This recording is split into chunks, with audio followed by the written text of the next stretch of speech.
Muy buenos días, mi nombre es Eva Estrada Victoriano y a continuación les hablaré sobre una pequeña parte resumida de lo que vimos en clase. Retomaré lo que pasó entre la fecha de 1917 a 1940, que abarcaría durante la Revolución Mexicana, pero me enfocaré más en la educación. Bueno, antes que nada, la Revolución Mexicana fue el resultado de una serie de exigencias sociales entre grupos y caudillos que lucharon en varias partes del país a partir de 1910, en donde se redactó la Constitución de 1917, uno de los hechos muy importantes dentro de la educación, y el artículo tercero, en donde se establecía que la educación tenía que ser de forma obligatoria, laica y gratuita. Otra etapa muy importante, o se le podría llamar como periodo, fue la posrevolución. Este fue un hecho fundamental para la formación de México. Una vez promulgada la Constitución de 1917, el presidente Carranza emitió leyes y decretos para reestructurar el sistema educativo. Desmanteló la Secretaría de Institución y Bellas Artes para que su función quedara a cargo de los ayuntamientos y gobiernos estatales. Esto causó un desastre en el Distrito Federal porque las escuelas no tenían los suficientes recursos para pagarle a los maestros y en ese periodo pues los maestros hicieron huelga. También tomamos en cuenta que en el siglo XIX en México había un nivel de analfabetismo muy alto, superiores al 80% de la población no sabía leer ni escribir. Carranza también desvinculó la Escuela Nacional Preparatoria Nacional y para darle un carácter menos elitista y abrirle a un mayor número de estudiantes. También propuso actividades esculturales.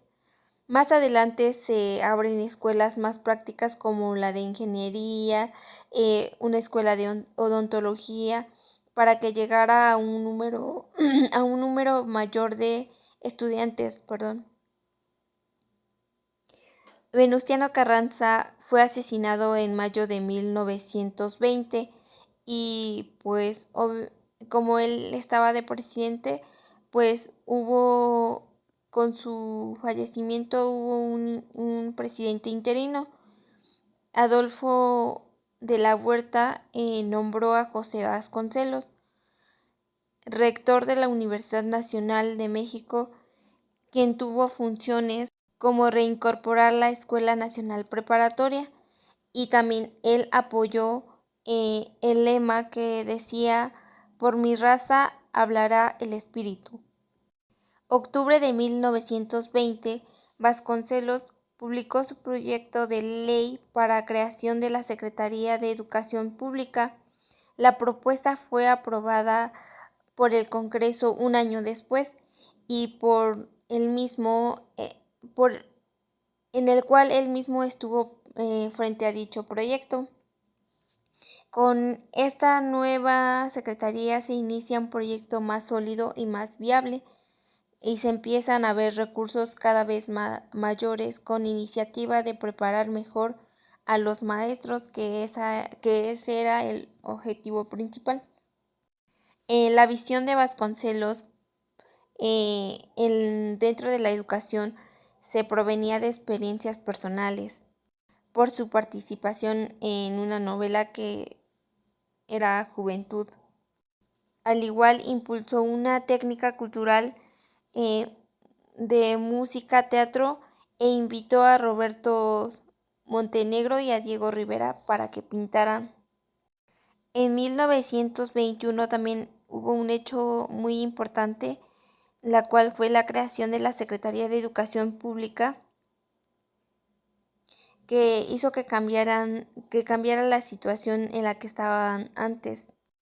José Vasconcelos, el primer titular de esta institución, formuló un nuevo sistema educativo para atender las necesidades de instrucción y formación académica de todos los sectores sociales. Uno de los aportes más importantes de Vasconcelos fue la educación rural, que se crearon las escuelas primarias y algunas normales rurales y se formaron las misiones culturales, grupos de docentes, profesionistas y técnicas que dirigieron a diversas localidades rurales para capacitar a los maestros y trabajadores en favor de la comunidad.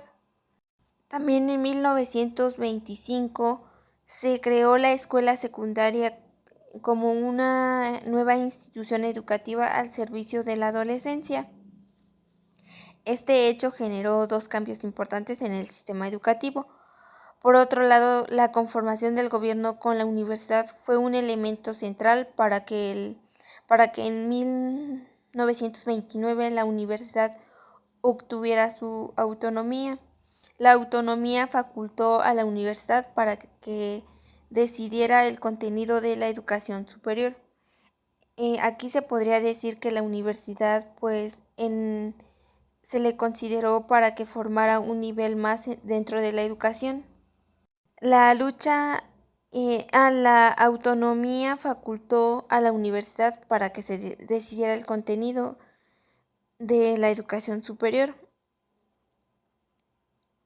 Otro punto importante aquí fue la lucha ideológica, que fue una actividad que impidió el mejoramiento del sistema educativo. Ejemplo de ello fue la disputa entre el gobierno y la Iglesia Católica,